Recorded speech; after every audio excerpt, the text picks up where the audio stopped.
frequency. 92.7 3FM.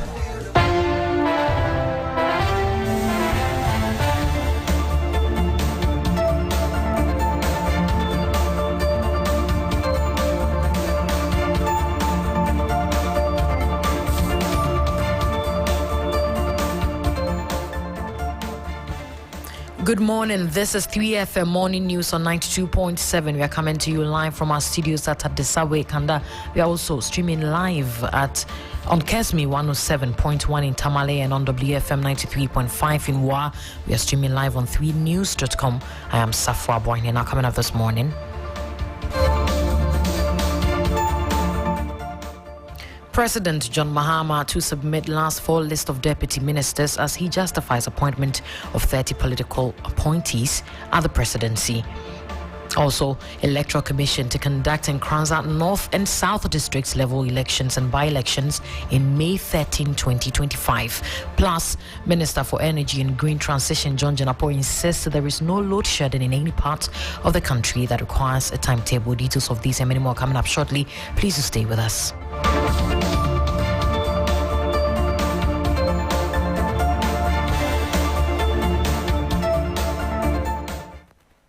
Many thanks for joining us this morning. I am Safwa Boyne. Let's settle for the details now. President John Mahama says he will be submitting the 4 remaining list of deputy ministers. They will add up to the 60 ministers he promised. President Mahama has also justified the appointment of 30 political appointees at the presidency. President John Dramani Mahama disclosed that during the swearing-in of some 13 deputy ministers and the Minister of State for Public Sector Reforms, Lydia Lamisi Akanvareba, at the Jubilee House.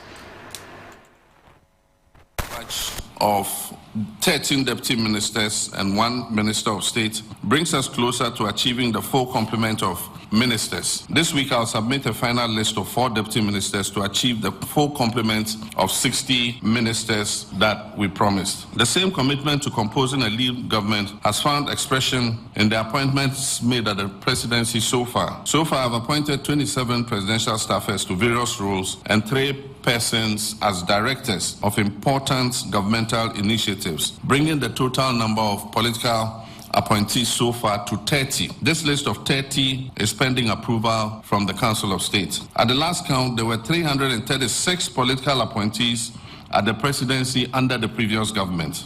While we're in the process of recruiting supporting staff to enable the full functioning of our presidency, the numbers will come nowhere near the army of people that were hired under the previous government. Our commitment to a lean government is not merely about reducing the number of ministerial appointees or reducing the numbers at the presidency. It is grounded in our firm belief that government must exercise fiscal discipline by ensuring that public resources are used efficiently and responsibly. As long as I'm president, my policy will remain clear: a lean, efficient, and results-driven government, of which you have just become a part.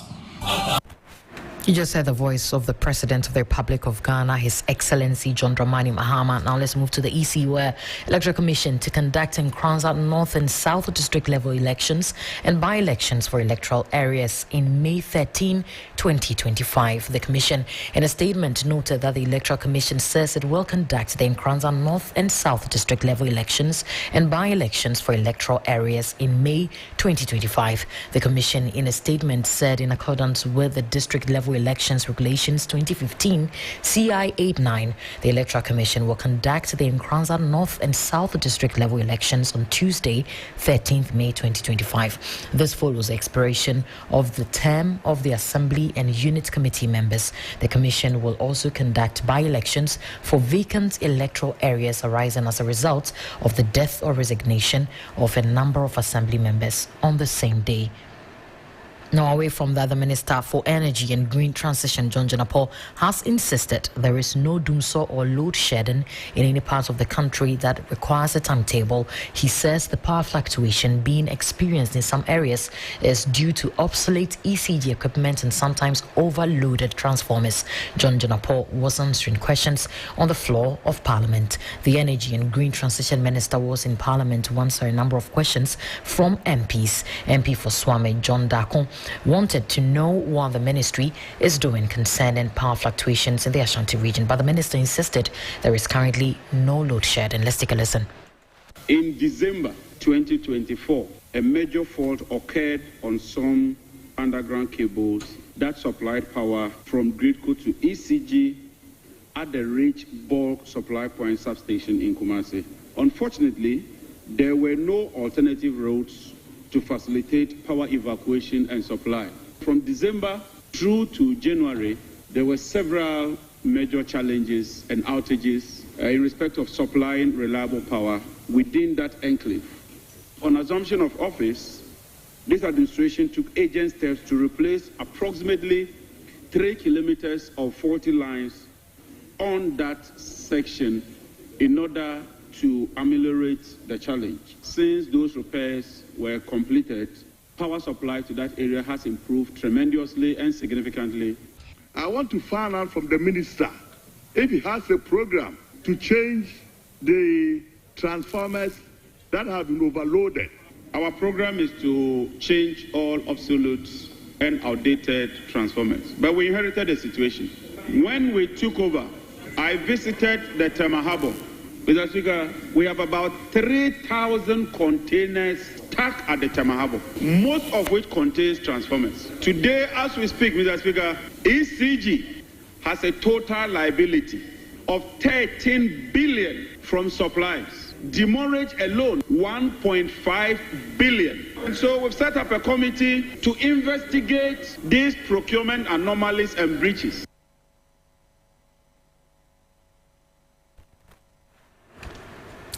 Well, moving on, Ghana's fight against corruption remains crucial as the 2025 national budget introduces cut measures. While these policies have been welcomed, concerns persist over their implementation and financial transparency.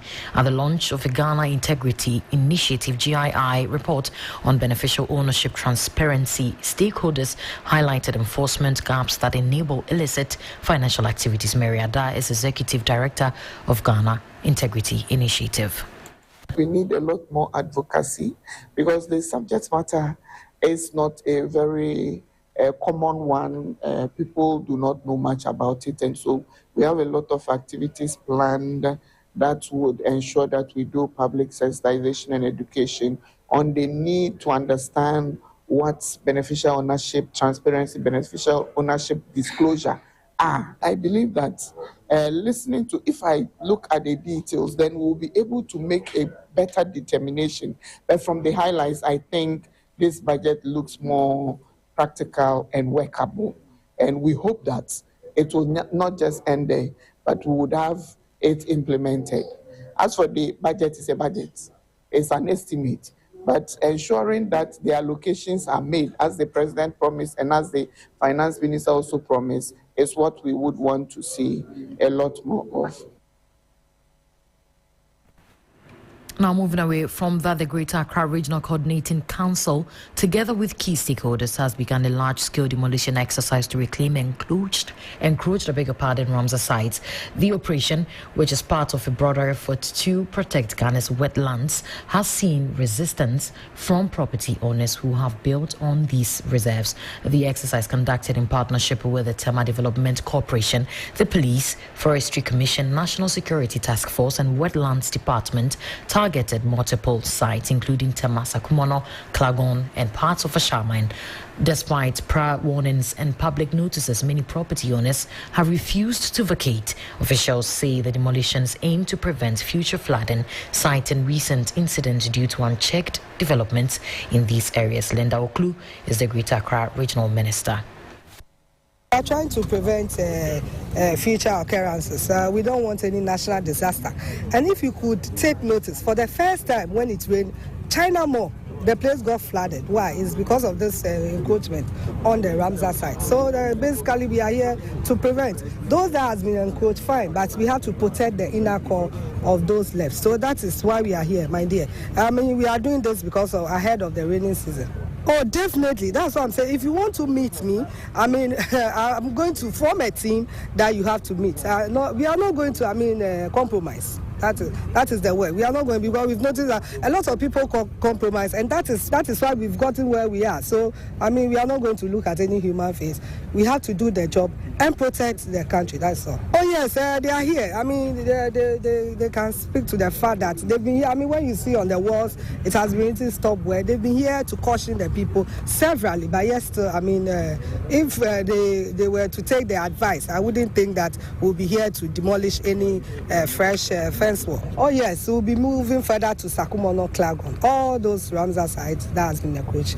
We'll be moving to all those places, Ashiama and what have you, even Dansoman as well. Lindo Klu, once again, is a Greater Accra Regional Minister, and you heard her voice talking about the site that is to be demolished. But that'll be all for the morning news right here on 3FM 92.7. Many thanks for joining us. My name is Safwa Boyne. Business continues right after this breather. Have a nice day.